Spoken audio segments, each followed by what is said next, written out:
Hi, I'm Alan Beck, publisher of Fun Maps. My love of mapping started when I was a boy, and my dad had a National Geographic subscription in which 4 times a year there were maps. I studied them, fell in love with mapping. In high school and in college, I was on the editorial and advertising staff of the school newspapers and yearbooks. And there I got a well-grounded background in advertising sales. Further along, I went into the mapping business in 1972 and served maps for chambers of commerce, commerce and industry with a niche in the real estate market.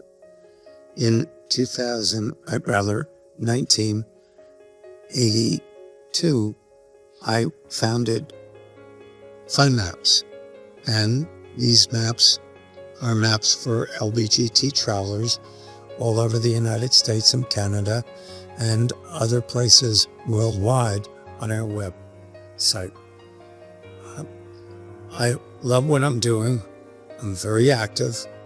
I serve the community and the world, and it's my credo to make the world a better place for humanity. Thank you.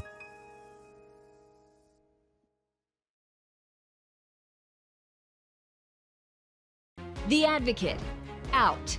Mark Berryhill and his team had a vision to save these historic LGBTQ+ brands so they flourish in the future. I am very, very proud to be on the cover of the Out 100. There is so much hope out there. Inspired by hope is why Mark, at his Provincetown kitchen table in the summer of 2019, met with his neighbors, and they created a plan to return ownership of these legendary magazines to the queer community.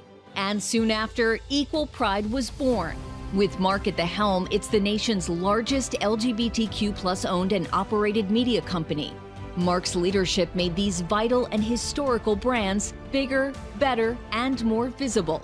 Our Advocate Original shows are reaching national audiences on more mediums than ever before. The Out 100 is back. From the Out 100 television special, which streams on Hulu, ABC News Live, and broadcast stations across the country, to The Advocates, which airs on stations nationwide, plus social and digital series, exclusive queer films, and podcasts. We've expanded our print and digital coverage. The Advocate opened a Washington, D.C. bureau as the community needs a political watchdog more than ever. The company acquired Them, a vibrant young brand celebrating queer pop culture. And Equal Pride's newest initiative, the Advocate Community Journalism Project. Mark is leading this charitable arm of the company to raise donations to preserve pride, funding future queer journalists, crucial storytelling, and keeping the award-winning Advocate magazine, which documents the queer civil rights movement archive, safe for generations to come. Equal Pride congratulates Mark on this tremendous honor and reminds everyone of Mark's mantra: we are here to change lives. We are here to save lives. We are here to celebrate community and advocate for everyone every day.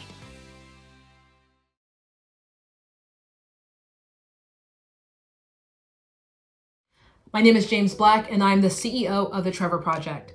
The Trevor Project is the leading suicide prevention and crisis intervention organization for LGBTQ+ young people. Since our founding in 1998, we've been working to create a world where every queer and trans young person can see a bright future for themselves. It's an honor to be recognized by the National Stonewall Museum. As we work to support today's generation of LGBTQ+ young people, it's critical that folks understand our history and they know the trailblazers and changemakers who came before them. Right now, my top priority is building a mental health infrastructure for LGBTQ+ youth that is durable and effective. And this requires a Herculean effort to reconstruct and to restore what has been taken from us as a result of the federal government's elimination of the National Suicide Prevention Lifeline for LGBTQ+ youth. But my top priority is not only about fixing a broken system, it's also about advancing acceptance and support of our community like never before. This past year, The Trevor Project's most difficult moments were followed by the most remarkable displays of support and allyship I could have imagined. People are showing up for LGBTQ+ young people.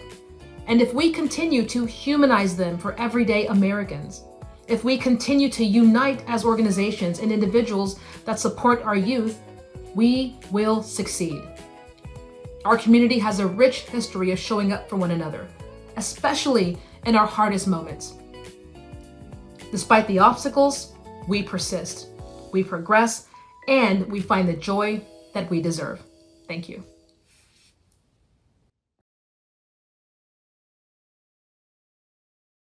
I was sent into this life to love loudly. This is going to be our history told by our people. We're going to be able to walk into the space and say, yes, this is my blood. This is my culture. This museum is being realized at a moment in a history where queer Americans enjoy unprecedented freedoms, and simultaneously, this barrage of attacks on our hard-won rights. We will remind each other and the ones to come that we've always been here. We've always been fighting. We've always been flying. We've always been radically defiant. Today we celebrate courage. I want 50 years from now to be more in this collection of what we've done in our time. And our job is to tell our stories, and that is just what we are going to do. These next few years will require much of us, but the poems, the songs, the legal battles, the political vision, the courage and the risks taken by queer Americans and our friends and our families who will stand with us will seed a future where all people can grow in richer soil, nourished by the histories and the wisdom of their ancestors. LGBTQ history is American history, and our history now has a home.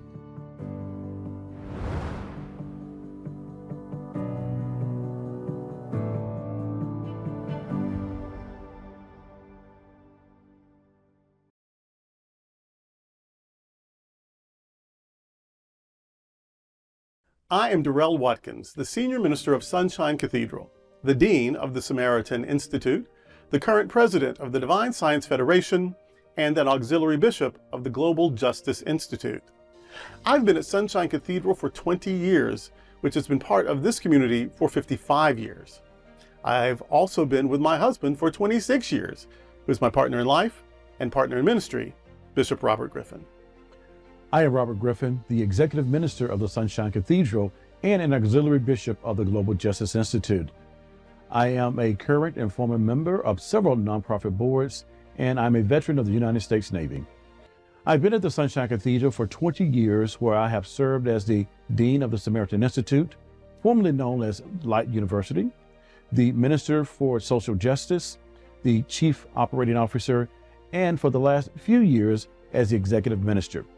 My husband is the Bishop Darrell Watkins. Making Fort Lauderdale our home and Sunshine Cathedral our faith community has been one of the greatest joys of our life together, and we look forward to more years of service, achievement, and even miracles. In our 20 years so far, we have experienced renovation, the launch of a food sharing program that has grown to feed upwards of 60,000 people per year. We've purchased a safe house for LGBTQ young adults known as the Sunshine Pride House. We offer a world-class performing arts series. We have launched global broadcasting with Happening Out. We have done justice work that has included working with Bold Justice, the Global Justice Institute, holding vigil at Alligator Alcatraz, and many more. We are both grateful and humbled to accept the honor of being bestowed upon us by Stonewall for the work we have done at Sunshine Cathedral. This award isn't about Darrell or myself. It is about the work that our faith community has done for 55 years and will continue doing for the foreseeable future. The community's recognition of our efforts means the world to us, and whether one is religious, or not, a member of our church, another faith community, or no faith community, we hope that all can see us as their cathedral, especially in moments when encouragement, celebration, or affirmation are needed.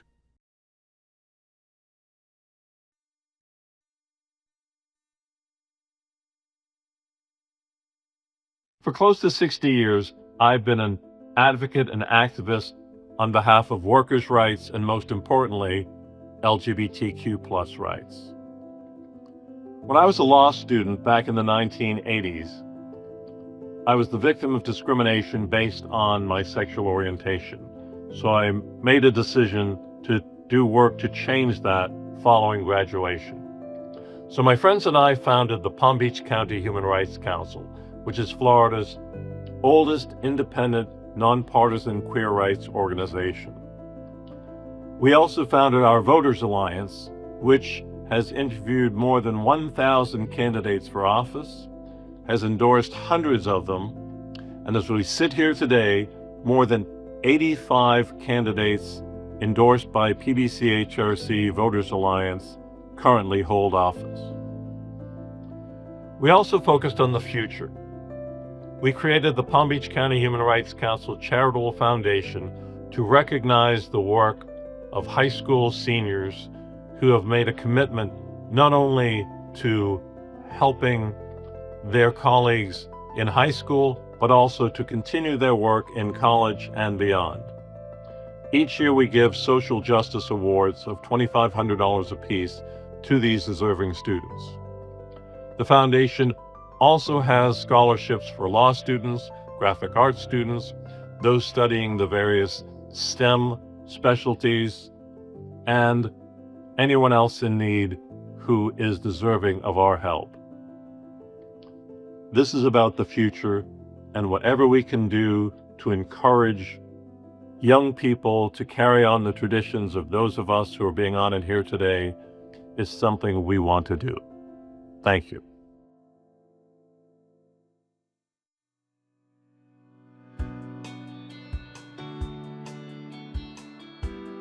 Hello, hello. I am so excited to be here with so many folks that I love and appreciate here in Florida and from across the country. And to be among the first group of honorees means the world to me.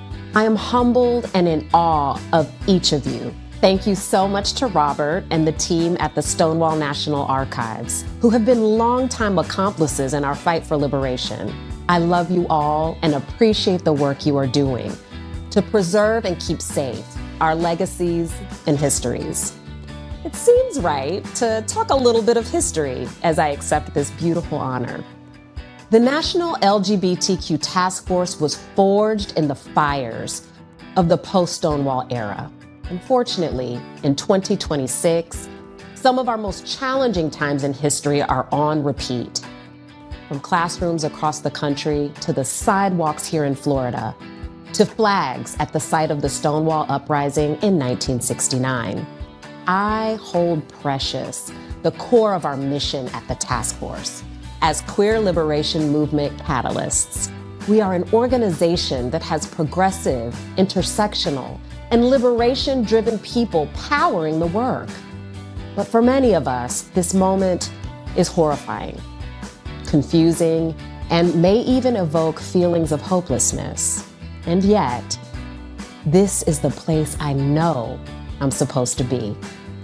The fight for liberation has never been linear or easy. But investing in our people, our communities, and our freedoms fills me with gratitude. And this is exactly the kind of moment the task force was created for. As we turn our eyes to the future, we commit to focusing on fortifying our democracy, working for economic equity, and prioritizing a culture of care. I hope and urge you to join us in the work, whether through our new Leadership Academy, our iconic Creating Change Gathering, or our Queer the Vote campaign. Thank you again for this honor.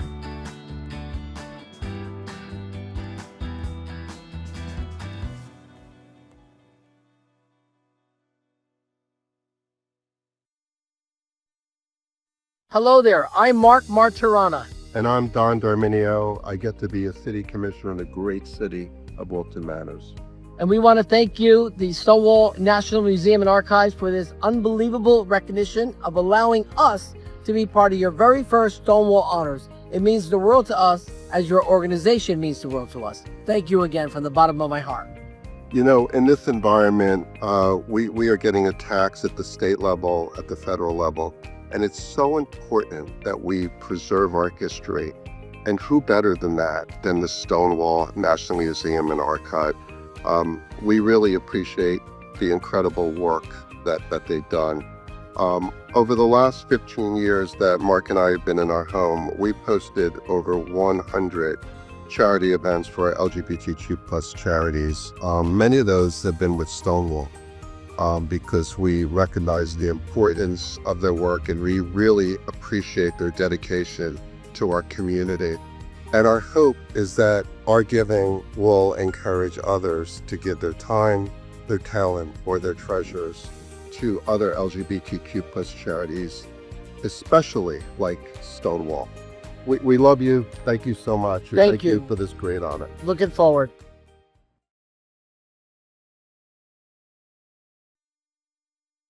I want to first express my gratitude to Robert and everyone here at the Stonewall National Museum and Archives for tonight's program, and for protecting and preserving our stories, our struggles, and our triumphs. Because of you, our movement can only survive when people show up and people remember. So thank you. Hi, everyone. I'm Julie Seaver, and I show up as the Executive Director of Compass Community Center. And every single day when we open the doors at Compass, we have the privilege of helping people find safety, wellness, healthcare, even connection. Our work is about making sure that every someone who walks through our doors feels a little less alone than they did 5 minutes earlier. And that's it. That's the mission. That's our why. And tonight, being honored alongside these incredible rock stars and surrounded by all of you who keep showing up, volunteering, contributing, organizing, well, that means something. Let's be honest, none of us got here by being the quietest person in the room. We got here by showing up, again and again. So if tonight is about recognition, then I'm deeply honored to accept this award on behalf of the generations of Compass staff, board members, volunteers, and all of the fearless community warriors who helped shape my leadership journey and built the foundation I have the privilege to stand on. Because I believe that our collective courage and commitment to our why lives in every step forward we take together. And right now, in this moment, how we move forward matters. So thank you.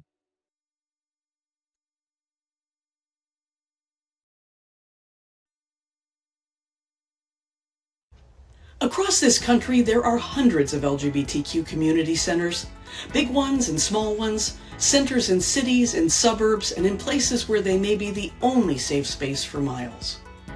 Each one is doing something remarkable, and most of them are doing it with very limited resources, very dedicated staff, and an enormous amount of heart. For 32 years, Centerlink has existed to make sure those centers don't have to do it alone. We're a national membership association, and our job is to connect, support, and strengthen LGBTQ community centers so they can better serve the people who need them most. We provide professional development, peer learning, advocacy, and the kind of practical support that helps centers not just survive, but thrive. I'm Denise Spivak, CEO of Centerlink, and I came to this work 15 years ago because I believe deeply in the power of community and in the people who build it. Leading Centerlink means I get to work alongside some of the most committed, creative, and courageous leaders in the nonprofit sector. People who wake up every day and ask, how do we do better for our community? That question drives everything we do. This is not an easy time for our communities. LGBTQ people and the organizations that serve them are navigating real threats, real fear, and real uncertainty.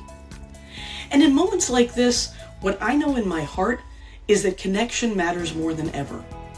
When community centers are strong, when they're connected to each other, when they have what they need, people's lives are better. That's not abstract, that's true. I'm so honored to be recognized tonight, and honestly, any recognition that comes my way belongs to the entire Centerlink community. Our member centers, our staff, our board, and every leader out there doing this work. We're in this together, and together we're meeting the moment.